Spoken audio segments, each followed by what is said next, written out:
welcome to the Badger Politic. I'm Scott Stearns. Paul Sickle. Hey, Paul. What's new? Milwaukee Bucks are kicking some butt. Yeah, okay. Still have not lost more than one game in a row this entire season, and we're getting into late January. Yep, 34 and what, in 12? Yeah. That's pretty good. Yeah, I mean, I feel like they can play with anybody at this point. They got 36 games left. Still best team in the NBA, right? Yep. Actually, point differential, they're way up. The confidence is brimming. The one fear I have is that they would make a trade to try to deal with salary issues. I'm sorry, I don't think you do that. You cannot be sellers right now. Yeah, you've just got to roll with what you got. No, for sure. No, they have the best record in the NBA. They are 34-12 with the 739 winning percentage. They are ahead of Toronto, and they are ahead of the Western Conference State, as well. Right, Golden State's probably the best team in the league. Houston, it's a more competitive conference in the West. Houston might be too, but the Bucks have taken one from Golden State. Golden State's taken one from the Bucks. Yeah. Houston. In fact, what's interesting, I believe Bucks won in Golden State without Giannis, but Golden State didn't have Draymond Green, one of their better players. Yeah. You have to go for it this year. Absolutely. I agree. I think no major moves at this point. And I don't know that people in Wisconsin realize just how good they are. I think people are waking up to it. I mean, the tickets are selling out. People in Milwaukee are the thing is that but that's always been the case. I mean, in terms of statewide teams, I mean, you have the Packers are a statewide team. The Badgers are a statewide team. The Brewers have become more of a statewide team based on their success the last couple decades.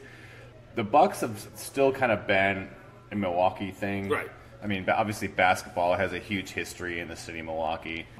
College basketball is big statewide. College basketball. And people are fans of other teams in other cities. But I'm saying from high school, fans they just didn't like the Bucks because the Bucks weren't that good. But from high school all the way on up, I mean, basketball is huge here. Historically, I think it's been more of a basketball town than a baseball town. Right. That's changed, I think, with the Brewers' success, but. I was going to say, too, when I was growing up, the Bucks were good, but they didn't have exciting players. They didn't have Dr. J. They didn't have Magic Johnson. They didn't have Michael Jordan. They had Sidney Moncrief and Terry Cummings. Good players, but not great players. Yeah. Not exciting freaking players. Right. Giannis is exciting as all get out. Yeah. And then the other players around him, I mean, Brogdon is just totally entertaining. Bledsoe, watch out, defense, the steals, the athleticism. Middleton with the shooting. I mean, and then throw on Brook Lopez. Well, right. Yeah, let's not forget. He's a 7'2" guy who shoots threes like he's Aaron Rodgers throwing touchdowns. Well, bad analogy, bad year for Aaron. No, but anyway, let's go back to the Bucks. They are fun to watch. Prediction? How far? Oh, you know what? I mean, at this point, I think it's disappointing almost if they don't go to the finals. Yeah. I wouldn't go as far as to predict that they would win the whole thing, but I feel like they should be right there. I think they should be right there with Golden State or whoever the winner is out of the other conference. I'll tell you what. I'll say this: they'll play until June, whatever that brings. They'll play into June, and they will win 60 games. And I wouldn't be shocked if they just snuck in and stole the whole thing. Well, let's hope so. Fingers crossed. The rest of the world would be. Yeah, I wouldn't be. Well, related to the sports thing, so there was a big story that broke yesterday around Miller Park. Oh, so Miller will no longer be the sponsor after 2020 of the stadium here in Milwaukee. It's going to be American Family Field or something like that. It hasn't been announced yet. The one thing I wonder, and this requires a little bit of armchair research, but if they're trying to deleverage the Miller brand, Miller Coors, potentially not even brew Miller anymore, maybe go with Coors. It seems like Coors is more of the name brand now. Nationally, outside of Milwaukee. Well, I don't know if I'd go that far. I think this is probably a budgetary move on Miller's part. In Colorado, they have the Coors Field naming rights in perpetuity since that stadium was open. So they do still have a presence there, and obviously Miller's not going away as the primary beer at what will soon no longer be known as Miller Park. Yeah, except I do think that they're having an identity crisis over there. Miller is a brand, as far as I know, has been flagging for decades now. And, well, that's not just Miller. That's the domestic beer market has shrunk based on but among other the big things, ones, other I think market Coors has dynamics. actually gained share, and Budweiser's held their own. Busch has held their own better than Miller.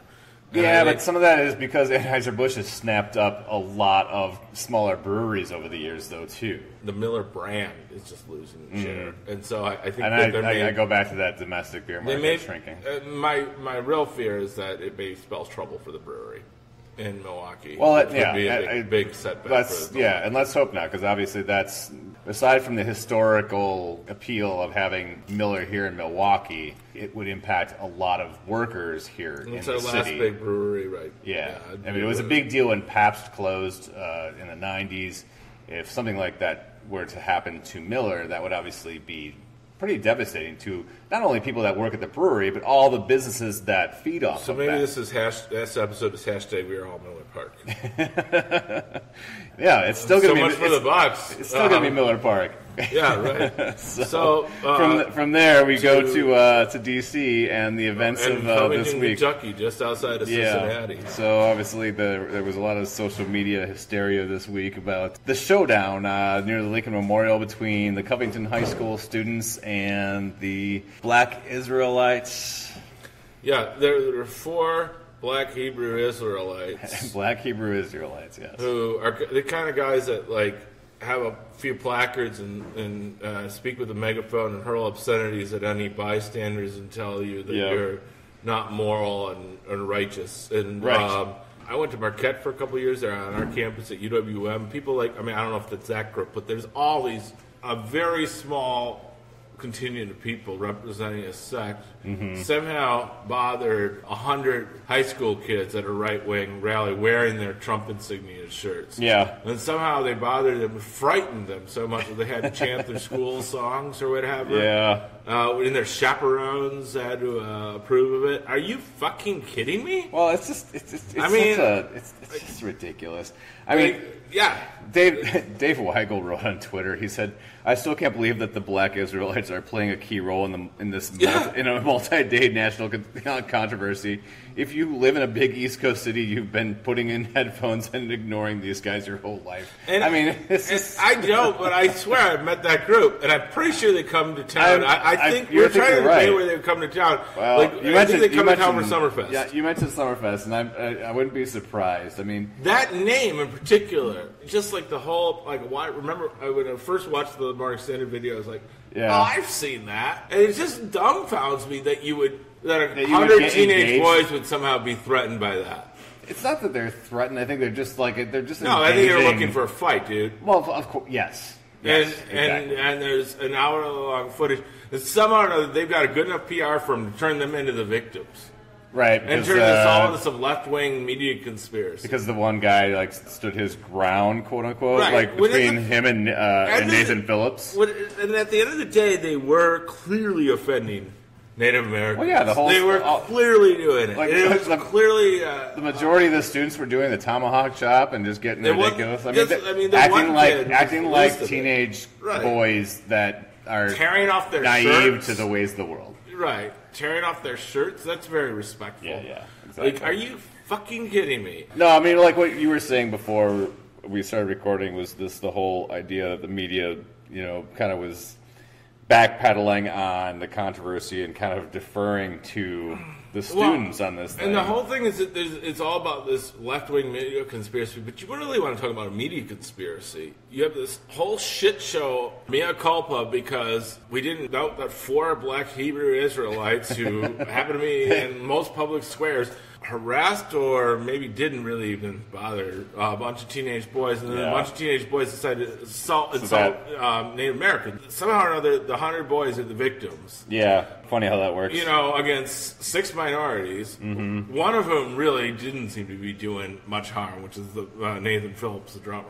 Yeah. This is everything we're talking about while the government's shut down, while Trump's numbers are plummeting, while Trump may actually now have hard evidence. He's threatening, Michael Cohen, his former attorney. He's threatening his family, and so he can't testify before Congress. Yeah. There's a real cover-up of potentially truly criminal acts that may actually start knocking away at Trump's soft support, because I mean the polls are just bad for him now. It's pretty poor. Yeah. But suddenly now we get all this media coverage, and we've got the freaking New York Times on their cover, like falling all over itself, along with the rest of it. I mean, I think that PR firm that those kids hired were really good. Obviously. And I almost wonder if they didn't set up the whole fucking thing. They seemed like they had a plan for this one. I mean, yeah, they knew what they were doing, that's for sure. Yeah, so, and by the way, the media firm is owned by ex-Mitch McConnell staffers, so. Oh, go figure. You know, I mean, they made that guy look good for a long time. I don't know how. So, yeah, there you go. So there's that, and then obviously So, hey to media firms. There's a good article on NBC.com, which we should link to, that kind of inspired me about this last bit, but it was what I was thinking the whole time. This is outrageous. Anyway. Other things going on in D.C., obviously, we still have the shutdown. Oh, right? Oh, that's right. That's still... I thought the biggest problem in D.C. was the black Hebrew Israelites. There was a whole spat today because Trump, he talked to the Secret Service, and they signed off on the security or the secure state of the Capitol. So he communicated to Pelosi that he was going to deliver the State of the Union on schedule. This requires both houses of Congress to pass a resolution inviting the president. So until they do that, there's no formal invitation. Wait, the Speaker of the House has power? Yeah. Oh, wow. No kidding. So, go Nancy. So after Trump said he was going to deliver it on schedule next week, she came back and said that, no, this won't happen until the government reopens. Right. He actually conceded. Later today. I saw something that he's going to go do the speech on the border. No, he's looking forward to having the State of the Union when the government reopens because nothing could replace the venue of the Capitol. Oh, no shit. Yeah. This whole dynamic between him and Pelosi, it's interesting because I just don't think he's used to dealing with a woman she's that... kind of his match. Yeah, because she's somebody who's saying no over and over again. Hillary is a nasty woman to him. I mean... Right. No, she's standing... Pelosi and her caucus they're standing their ground. Yes. I've always had a lot of respect for her. I agree. Not always the best politician, but in this case... No, she's a very effective legislator. Maneuvering really well. Absolutely. The fear I have of the Pyrrhic victory is that he could then, once he pull the rug out? No, once he get the shutdown taken care of, he might hurry, make a bunch of concessions, and then use the State of the Union as a grand stage to try to, promote himself as having gotten such a wonderful deal, and you know what I'm saying, pivot toward some sort of morning in America kind of bullshit. I suppose hypothetically that could happen if he was that's what I would do if he was that competent. He's got a few smart guys or people. But he's not listening to them. He also has pretty good political instincts. Witness him winning over 270 electoral votes 2 years ago. I mean, everybody's doubted his political instincts for years, including all the Republicans in 2016. Look where we are today. I think he's gotten very far despite his shortcomings. So you have the Democratic primary. So we have Kamala Harris that announced her candidacy this past week. Hashtag dragging the Dems. Yeah, so you wanted Dems dragging Dems. You wanted to bring this up. I just learned the term dragging through social media. Okay, that's explain. That's what you do when you're ripping on someone incessantly. You're dragging them. So if dragging Mike McCarthy for not being a good football coach or something like that. So the Dems are dragging each other pretty good right now and right through the mud. Yeah, there was a hit on Biden earlier today about he's speech he made campaigning for Michigan GOPers, and there's Sanders loves sexual harassment. I mean, maybe he didn't do enough, but I mean, it's just Gabbard hates gay people. I mean, it just goes on and on and on and on. Kamala Harris, she's too hard of a prosecutor. She hates other people of color because she prosecuted some people. It's so ridiculous. How much vitriol there is among the Democratic field. Frankly, all of these people would be a good president. Here's the thing. I mean, this kind of stuff takes place every time there's a primary. This bad, though? It's not that it's any worse than before. It's just higher profile because more people are paying attention and more people are trying to engage and figure out who's. Isn't it worse if it's higher profile? I'm saying the actions themselves are not any different. It's just that more people are paying attention and more people are trying to figure out who's my person, who's the person I want to back, who do I want to be involved with. 2008 and 2004, last time we had these wide open primaries, people were doing the same thing. I mean, yeah, Bernie, Hillary. stuff. I mean, the Republicans did it too, but I never saw. But they had like quite, 17 candidates or whatever. I haven't seen 2 years out this many like kind of trolling stories trying to create social media firestorms about how somebody's secretly some right-wing bigot who fucking hates all it is for freedom or whatever. I mean, that's every story. A lot of times in the past, the only people that knew about this stuff were people in Iowa at this point, because it wasn't being reported on. There wasn't the social media presence. I think it's different because of that. The effect might be worse. Yeah. But what I'm saying is the actions themselves are not any different. Political actors need to be conscientious of the effects they're having. True. I think it's all the frickin' Russian bots that are creating these stories. Yeah. I don't even believe the opponents are doing it. I mean, Beto O'Rourke, they call him some right-wing segregationist or something. No, every single one of them would be a good president compared to what you have. Do you think Beto's going to run? I actually think having lost a race isn't always a good look. And I feel the same way about Beto as I do about Andrew Gillum and Stacey Abrams as well.